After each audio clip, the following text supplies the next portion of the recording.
Selanjutnya kami persilakan Ibu Nia.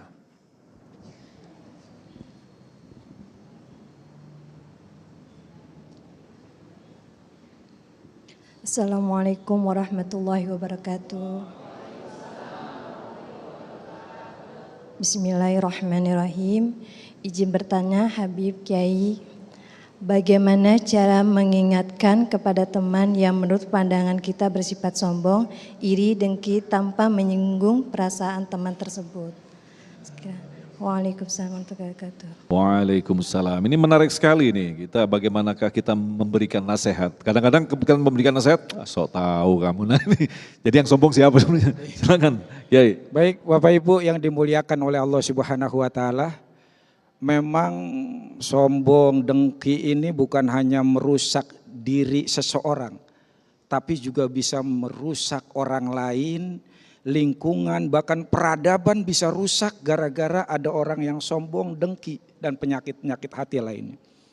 Karena itu menjadi kewajiban kita juga mengingatkan orang lain ketika orang lain itu punya sifat sombong, dengki, dan seterusnya.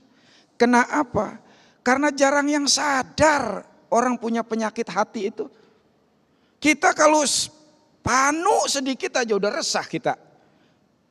Ada mohon maaf kutil dikit gitu di badan, udah pergi ke dokter kita. Meriang dikit cari obat kita. Benar nggak? Tapi pernah nggak ada orang datang ke Habib, ke ulama, Bib tolong Bib saya lagi sakit. Kenapa? Sombong banget saya Bib, obatin saya Bib. Belum pernah, ada nggak Bib datang? Belum pernah.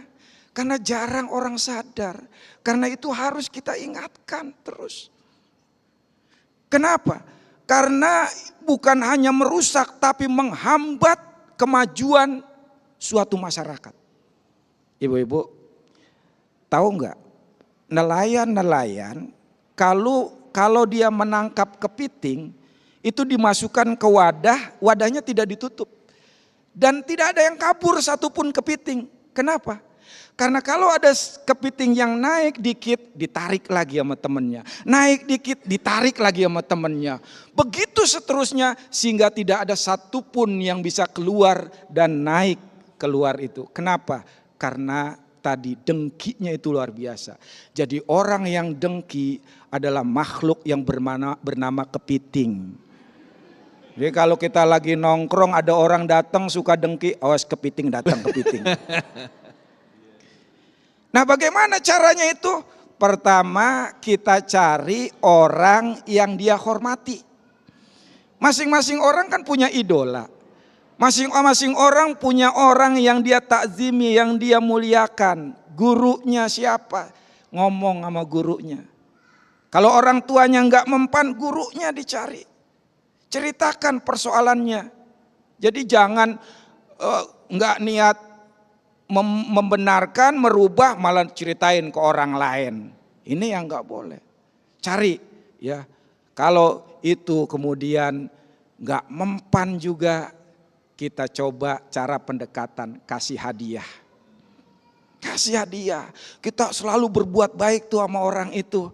Jadi bingung nanti ini orang ngapa sih ngasih mulu, baik mulu. Kalau orang udah kena hatinya, maka mudah lisan kita masuk ke hatinya tersebut. Kira-kira begitu. Wallahu a'lam. Allahu Akbar. Masya Allah. Dan saya baru sadar ternyata binatang yang paling sombong adalah kepiting. Maka mulai hari ini stop makan seafood.